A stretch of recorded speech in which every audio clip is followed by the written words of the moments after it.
Hey y'all, okay, so I'm getting real results here. Working out with LASHAE Monday, Wednesday, and Friday, and taking my ISOT, y'all. I am really getting it in. Y'all can get these booty bands, y'all can get cute little workout outfits and everything from teamlashae.com. The link is down below in the description box. Okay, check out these results right here. Get into it. Y'all should also check out Waist Knot Beads. She sent me these and I really love them. But yes, y'all, get onto this ISOT. I know they tell y'all it's a scam, but it's not. Like, look at me. And let's not forget about Omiage. Get you some. Come on now. Get all moisturized and such. Let your natural hair live. Hey everybody, what's up? It's your girl Bondy Blue and I am back for another Married at First Sight review, y'all. Okay, so this was the episode where we got to see what I think it was 4 of the couples get married and have their receptions and have these moments where they finally get to see and talk to each other alone, and it was interesting. So let's go ahead and get into it. So the first wedding was Karen and Miles. And y'all know last episode, Karen found out who Miles was, looked up and down his social media and deemed him emotional, and then started to cry about it. I was just like, okay, sis. I mean, aren't you the one whose old man had a baby on her? I mean, what type of man is normally your type? I just feel like a lot of y'all have not made, good decisions in whatever your type is. So why not give Son a chance? You know what I mean? Like, you never know. She does decide to go ahead and get married, okay? She's scared, but she goes ahead with it, okay? And when everyone is coming into the venue and he walks in, y'all, he says hello to his family and then he goes over to her family. He shakes her mom's hand. He hugs her and tells her that her daughter is safe with him. And I was like, oh, G points. Like, I was just like, that was the way to do it. And then, they do the walk down the aisle and they meet each other. And it's funny how she was the one doing all the crying. And I guess it was because she was scared she was making a mistake. But then he pulls out the handkerchief so she can wipe her tears. And at first I felt like she was putting on such a fake smile, like his Instagram must have really turned her off. But, as they're going through this process, I feel like he's showing himself to be a great guy and very emotionally stable enough to be supportive of you while you're going through whatever you're going through, and he doesn't even know you, okay? So, I was just like, girl, you know what I'm saying? Like, pull it back. So they go on a rooftop alone to talk after, everything is said and done. I don't know if they kissed on the mouth. I think they might have just kissed on the cheek. I wasn't paying attention at the moment. I'm sorry, y'all. But either way, on the rooftop, she tells him that she stalked his Instagram page. And he feels some type of way about it because he feels like, well, now you have a leg up on me and I don't even know anything about you. You know what I'm saying? But they have a conversation. And as the conversation goes on, she's smiling, she's loosening up, it's becoming warmer than it was, you know what I mean? And I feel like he was such a nice guy. He was a gentleman. He pulled her chair out. Like, I just personally feel like those are all things that you should be very grateful for in the moment, because it's very easy for them to put you with some asshole who, wouldn't dare pull out your chair. You know what I'm saying? I hate to rhyme, but I did, okay? So then they have the wedding photos, and it's kind of hard for her because it needs intimacy. They're close together and they're touching, and it's like, girl, just take the leap. Like, just take the leap and stop being so damn scared. If you were going to come and get married to somebody you've never met, I need for you to be okay with being affectionate in some form or fashion. You know what I'm saying? At least holding hands and stuff.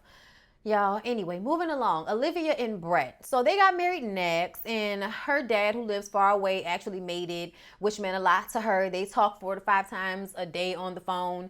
His family is still like giving him a hard time about it, but ultimately everybody's there to support whoever their person is. When they go up there, of course, we're talking about the cats. And she's like, you have a cat? And he's like, yeah, I have a cat, which was like the best moment ever because she was so worried that he wasn't going to like her cats. And come to find out, he has one of his own, A lot of it is them making him sound like someone who is supportive, but kind of also a jerk. So we'll see how this all works out. But they were cute. Woody and Imani are next. Y'all, Woody and Imani had to be the best couple of the night for me, because once they started going through their process, talking to each other, having their photos taken after the actual ceremony, I could not stop smiling. I could not stop smiling. They were everything, y'all. They were just everything. So it's emotional for both families while they're getting dressed and everything, especially for Woody because, you know, his father isn't there. His father passed away. And this is something that he, you know, really wants for himself, right? Imani wasn't that emotional at first. But as soon as she is, you know, getting ready to walk into, you know, the room, then everything starts to come crashing down on her. And she's like, why didn't y'all tell me not to do this? And it was like, we did. You didn't listen, okay? And she finally comes walking down the aisle and they meet, and it's really cute and they're nervous, but they're attracted to each other, and we know how important that is. First of all, Imani is very beautiful. You know what I'm saying? Like, Imani is beautiful. And, you know, he has his charm about him. I think he's a nice looking guy. You know what I'm saying? He has good facial features and such, good skin tone, all of that. So, you know, I'm like, okay, this is giving. This is giving a lot, and I'm excited about it. So when they're putting the rings on each other's fingers, he was like, you know, you my wife, you dig? And I'm your husband, and everybody needs to know that. And I was like, oh, all right. We like this vibe. And they might have been one of the only couples, because I feel like Olivia and Brett kissed on them out, but they kissed on them out. He was like, can I kiss you? And she was like, yeah. Oh, yeah, no. They definitely kissed on the cheek. The first couple, Karen and Miles. He asked if he can kiss her, and she was like, yeah, and then it was on the cheek. But Imani and Woody kissed on the mouth, okay? And then they went outside to talk amongst themselves, and they are, you know, very attracted to each other, and he's letting her know how beautiful she is, and he's handsome, and, you know, there's a lot of flirtation and calling each other a whole bunch of chocolatey goodness and everything, and they talk about how they both work with kids, you know, just talking about how they have a lot in common. And he turned me off because he asked her what she was mixed with. And she was like, I'm mixed with black. You ain't got to be mixed with nothing else for us to be beautiful. I was like, y'all better say that shit. And then he was like, because people always asking me that. And I'm like, nothing. I knew all these people, we be like that. I don't know. I'm very curious to find out whenever my DNA results come back. But I feel like I'm curious to see, because he has that same type of skin tone, and he even looks like one of my cousins. So yeah, you know, like, you know, people always want to assume you something else besides who you are. I'm black, okay? Blackity black, and I'm black. And then he says how they gonna give folks cavities with how sugary and sweet and chocolatey they are. And I'm just like, yes. And then they have the photos taken, and they have to be close to each other. And when she says that he is centering his behavior around how I feel, when she said that, I was like, oh yeah, this might be a really good match. And you know, and like I just enjoyed watching them enjoy each other. It was really cool. I mean, it was my I'm not gonna lie, y'all. It was my favorite part about this entire boring ass episode was watching Woody and Imani like figure out how much they are happy about this because they're into each other and attracted and all of that. So everyone has a reception and a toast from family members, and some were funny and some were emotional. Woody's homeboy was crying and emotional because he's like, you know, you're my friend, my best friend, my cousin. You know, I love you, man, and I'm so happy for you, and I know you really wanted this. Like, it was emotional. People were crying. It was beautiful. And Olivia's mom had her great white hair, and she gave a speech. But Brett's brother's speech, I mean, he thought it was funnier than it really was, but it was still cute. And basically what we learned from it is Brett has a big head, and he steals toys out of cereal boxes and then eats all the cereal. I'm worried about this relationship. And lastly, y'all, after they finish showing us like everybody else's situation, we get to see Amelia and Bennett as the last couple. While they're getting ready and getting dressed, I was like, why does she look like, you know, somebody threw up the 80s on her? Like, she looks like a teenager from the 80s. Like, I know that's a judge, but still, like, I be looking at her like, word, sis, this was what you chose? No powder on the face, not nothing? Okay. You know, like, do you, all right? But he sent a note over to her, and it was really beautiful, and, you know, talked about how he can't wait to have these beautiful small moments where they enjoy each other. I was just like, okay, this is deep and poetic, and we appreciate this. And so when the ceremony starts, Amelia's bridesmaids come in, and one of them is on a unicycle, which makes everybody burst into laughter, including Bennett. And I think it kind of like relaxed everybody in the room because it is an uptight, weird situation. And that's when Amelia walks in the room and she realizes that she knows Bennett and Bennett knows her, and they hug and say, "It's good to see you again." And everybody is like, ah. So yeah, I'm interested to find out, how do they know each other? Why haven't they dated? What happened when they met each other? Why does it seem as if Amelia is not feeling him? What's happening here? You know, and you know, that was basically everything that I got from the episode. Yeah. Hey everybody, what's up? It's your girl Bondi Blue, and I am back for another Love After Lockup in my Fenty, y'all. Yes. I'm feeling myself in this robe, okay? But anyway, y'all, let's go ahead and get into it. So y'all, let's start off with Lindsay and Scott. So Scott is getting ready to go and get Lindsay from prison. And he's going to pick her up, and he wants to get married. He wants to get married, you know, as soon as they can, all right? And while he's worrying about rings to get, she's worrying about clothes and jewelry, you know, all those things that really matter. He shows us all the things that he bought for her, including a $1,200 cell phone. I was like, you mean to tell me that you didn't get that, you know, put on your bill monthly? You paid that like full out? Like you done lost your damn mind, Scott. He also brought her a lot of makeup. Like, I guess you can't take the makeup from prison with you. And I thought it was so funny because, you know, they're talking about her extensive record. And he says that he doesn't think that she's a troublemaker. He just thinks that trouble finds her because she's a beautiful, young, white girl. What is that supposed to mean?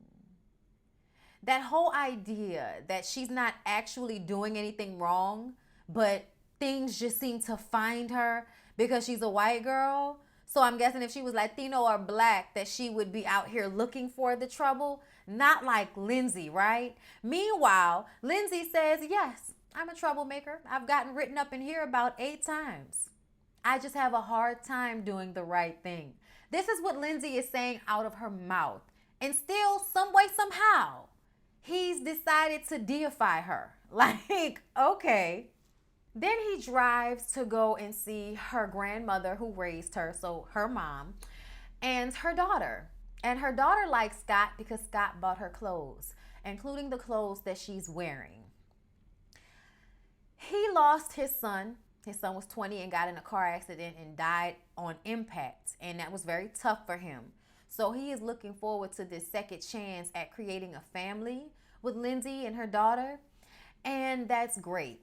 And I hope that's what it is, okay? But I also think that it is problematic and troublesome to teach a young girl that, you know, a man is good because he buys you clothes.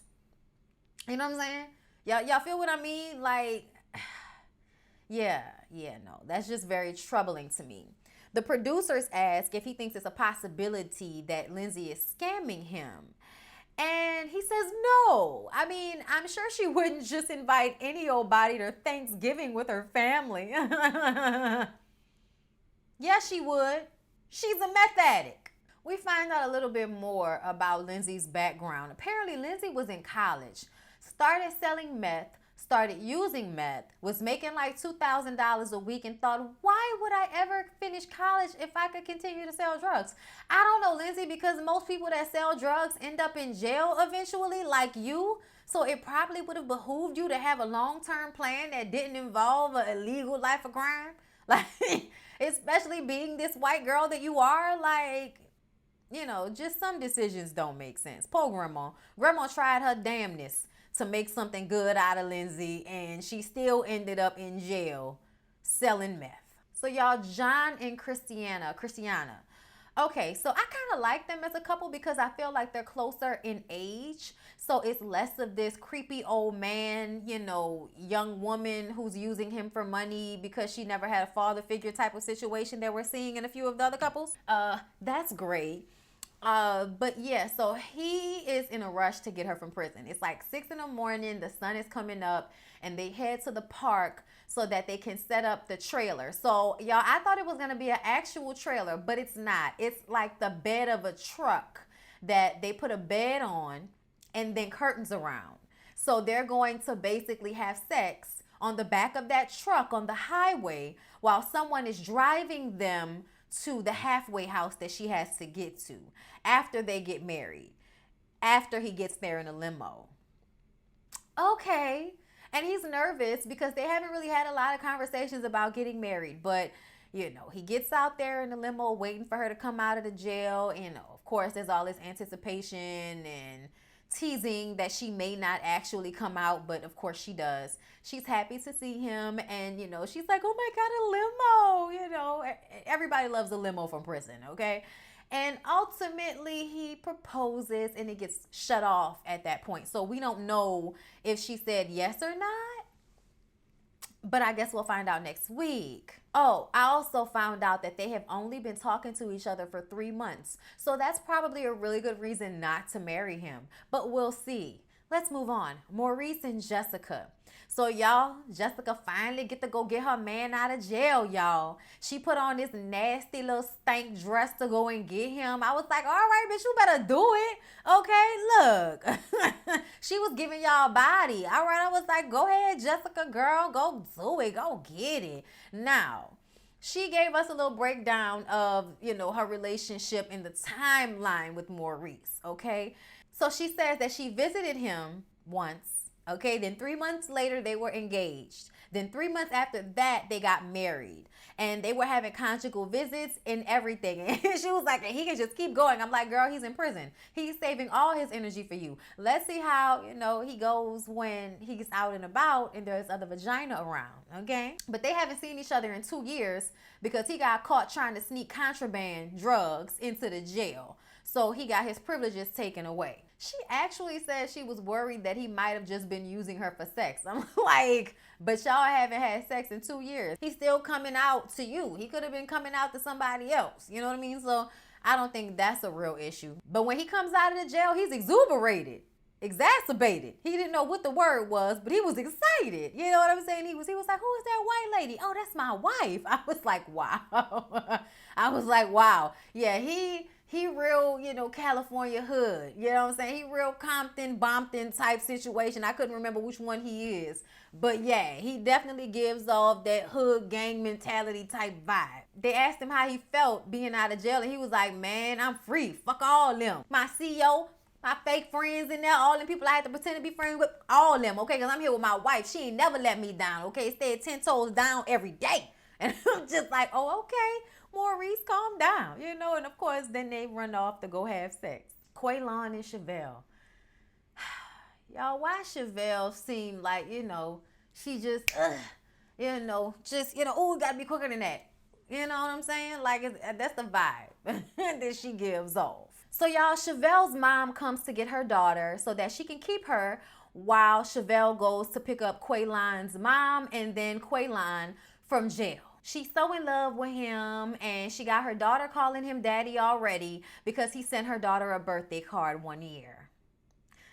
Y'all gotta stop, you know, having these minimalist requirements for men who y'all, you know, decide to bring into y'all lives and around y'all children. I'm just saying that's not enough for me. That's cute, but that's not enough. He's been in jail his entire adult life. Like, he doesn't even know how to be a man yet and take care of him damn self, let alone you and your kids. So I'm looking at Chavelle like, sis need to get her mind right, because, you know, this ain't no good choice to me right here. And I understand where her mom is coming from, and her mom wants to make sure that she's making the right decision and that she's not going to stick around with Quaylon if he shows to be a lesson and not a blessing. Her mama hopes he's a blessing, but the nigga look like he might just be a lesson. One she may have to learn the hard way. So Chavelle goes to get Quaylon's mother, and Quaylon has been lying to Chavelle about where he's going to live. His mom wants him to go back to Texas with her, but Chavelle lives in Kansas. The problem with living in Kansas is that, you know, he can fall back into a life of crime. And so his agreement with his mom was that he would move to Texas with her. So when Chavelle picks Quaylon's mom up and it's all niceties and you're beautiful until we get in the car and we start this conversation about where Quaylon is supposed to move and live once he's out of prison. And Quaylon mama not playing with Chavelle or Quaylon, okay? She says, my son, okay, he needs to get out of jail and come and spend time with his family and be around his mother, okay? Because I'm worried about how he is going to deal with being out of prison, and I need him to be close to me. And I will take my son up out of that jail and you won't be able to find us, okay? Like real quick, and he will come with me. All right. And Chavelle is like, oh no, he not gonna do that. But he a grown man. Like she couldn't even get it out really, what her argument was. Like the mama said, it's common sense. This is what's best for her son, who has been stunted in growth since he's been in jail his whole adult life. Let's remind folks. And then lastly, y'all, Destiny and Sean. So he calls Destiny while she's in jail, or she called him, whatever, to let her know that he bonded her out and that it's important that she shows up for court so he doesn't have to pay $50,000. And instead of saying that she won't flake out and she'll make sure she shows up, she changes the conversation to how she's so worried that he's going to judge her for her past, but if she hadn't done those things that she did, he wouldn't be in her life, and she's gonna really look good for him. And all of this. And I was just like, what does that have to do with you making sure that this man does not lose $50,000 of his money?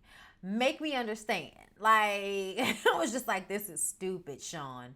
This is so stupid. But okay. Y'all just wait. It gets dumber. So apparently he has taken money from his 401k and he has taken money from his savings account so that he can help Destiny get out of jail and whatever else he's giving her money for, which says a lot considering the fact that Sean has 6 kids with his ex-wife Tracy. 6, okay?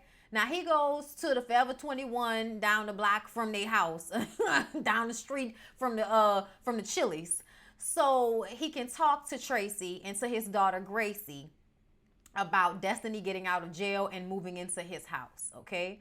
Now, Tracy got 6 of his kids, but he's never married Tracy.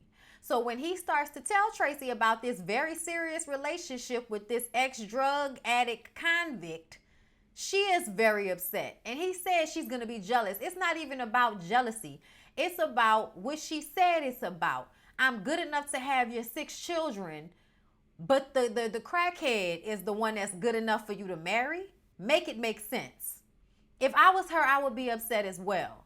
And then he says he wants to, talk to Gracie about it, their daughter. And she's like, okay, I'm not going to tell her with you. You can do that on your own. I'm going to go sit in the car. So they stand in the front of the store and he tells his daughter about this woman that he's dating who's in prison for drugs, who he wants to move into his home because she has nowhere else to go. And Gracie is like, well, Dad, I feel like you're moving too fast. I feel like you're just trying to, create another family. And she starts to cry and he's like, I'm not trying to create another family. I'm like, that's exactly what you're trying to do. That's exactly what you're trying to do. Y'all, nothing annoys me more than to watch a man impregnate a woman over and over again to the point of having 6 children with her, never marry her so that he can leave her for some girl he met on a site in prison. He ain't never seen her in real life, ain't never been in her presence for more than 5 minutes. Never for a second has he been in her presence. And this is the person you want to marry over the woman who you had 6 children with. And that's why we tell y'all, don't be out here letting these men impregnate you to this level without marrying you. Because even if he had to divorce her at this point in their relationship, she would still be getting some of that money, some of that 401k that he's spending on the girl in jail instead of on his kids. 6 of them, might I add. I was just like, oh my God, this is just, like, I would be so upset too. Poor Tracy. Poor Tracy. She was like, she could be a man. I'm like, Tracy, I don't think he cares. Gracie says that she doesn't want to see Destiny until she's sure that Destiny isn't using her dad for money. I was like, so I guess she'll never meet. But yeah, y'all, that was Love After Lockup. I enjoyed it. I hope y'all did. Please don't forget to like, comment, and subscribe to my channel if you have not already. I love y'all, and I'll see y'all in the next one.